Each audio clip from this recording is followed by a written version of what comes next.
हिंदू धर्म ग्रंथों की फिर से समीक्षा होनी चाहिए, हाँ या ना? ओके, नहीं होनी चाहिए। बता दें, नहीं होनी चाहिए, ठीक है। उसका कारण बता दें। बताइए। देखिए साहब, समीक्षा वो करे जिसके पास समीक्षा लायक बुद्धि हो गई हो। और मैं उदाहरण के एक बात बोलना चाहता हूं। अभी हम नवरात्र के इस पर्व में हैं, नवरात्र का पर्व हमारा चल रहा है। यह बताइए, आदि शक्ति स्त्री के रूप में उत्पन्न हुई। मैं चुनौती से कहता हूं, दुनिया में कोई उदाहरण बताइए जहां भगवान के केस में स्त्री तत्व को स्थान दिया गया हो। इनिशियल एनर्जी शुरू हुई, सिर्फ पुरुष मानी गई, हमारे यहां स्त्री मानी गई है। और मैं एक छोटी सी बात देता हूं, युवा पीढ़ी को शायद ध्यान रहे।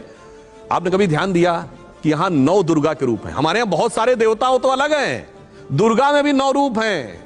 यानी इट्स लाइक पीएचडी कि एक एक सब्जेक्ट का एक एक एक्सपर्ट है। तो जो लोग ये कहते हैं एक ही है, वो केजी वाले हैं।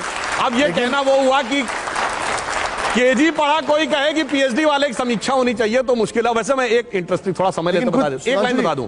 देखिए, जैसे ही हमारे यहां 9 वर्ष शुरू होता है तो शक्ति की आराधना शुरू होता है। हमारे यहां माना गया है कि चैत्र शुक्ल प्रतिपदा को सबसे पहले यूनिवर्स क्रिएट हुआ था। यूनिवर्स कैसे क्रिएट होगा? एनर्जी जहां से क्रिएट होगी। तो प्रथम कौन है? Shailputri, nascent energy. द्वितीयम Brahmacharini, now the chaste and pure energy. तृतीयम चंद्र घंटेति, यानी अब वो फुल्ली डेवलप्ड एनर्जी है। चौथी कुष्मांडा, अब वो प्रोजनी में भी आ रही है, समझ रहे? 5वीं स्कंद माता, अब उसमें से नए क्रिएशन हो रहे हैं, इसीलिए अंतिम सिद्धदात्री है। This is the process of evolution of energy. अब कई लोग बताएंगे और कहेंगे समीक्षा करो, पहले पढ़ तो लो, परीक्षा दे दो तब समीक्षा करो। अब एक और बात बता दूं, ये जिसकी तरफ कह रहे हैं मैं अपने आप वो विषय ले लेता हूं कि साहब रामचरितमानस में फलाना जगह एक लाइन लिखी हुई है और उसका मीनिंग ये हुआ, क्या कहा जाता है? SC ST एंड OBC इस समाज का अपमान है। मान्यवर 1990 में मंडल कमीशन आया, उससे पहले ऑफिशियली सरकार की नजर में कोई OBC नहीं था।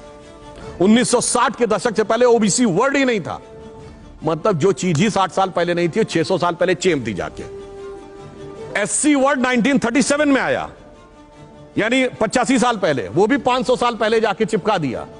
तो इसलिए हम ये कहना चाहते हैं, वो बात किस संदर्भ में कहां लेकर कैसा एक्सट्रापोलेशन किया जाता है समाज में लड़ाने के लिए। और मैं एक ही बात कह दूं, ज्यादा नहीं, इन लोगों के साथ एसटी दलितों को कहने लगे बाद में। कहां दलित तो पहले भी थे, कौन कहने लगा? व्यवस्था थी। अब आप सुनिए, इनको उदाहरण देते हैं, उन्हें उदाहरण देता हूं। शूद्र कौन थे? शूद्र कौन थे? कौन थे? उसी शूद्र को मैं एक बात कहना चाहता हूं, सुनिए। शेड्यूल टाइप करने लगे, सुनिए, कास्ट करने लगे। सुनिए, अब शेड्यूल कास्ट के बाद नई कोई भाषा फ्रेंच आएगी इस देश में तो देखिए, भावावेश में बीच में आ गए। अशोक जी, एक मिनट मैं बता देता हूं, जाके किताब पढ़िए डॉक्टर अंबेडकर की, who were Shudras, chapter number 1, page number 1, paragraph number 3, उन्होंने लिखा है there is no connection of modern day schedule caste with Vedic age Shudras. अब आप उससे ज्यादा बड़े ज्ञानी है तो अलग बात।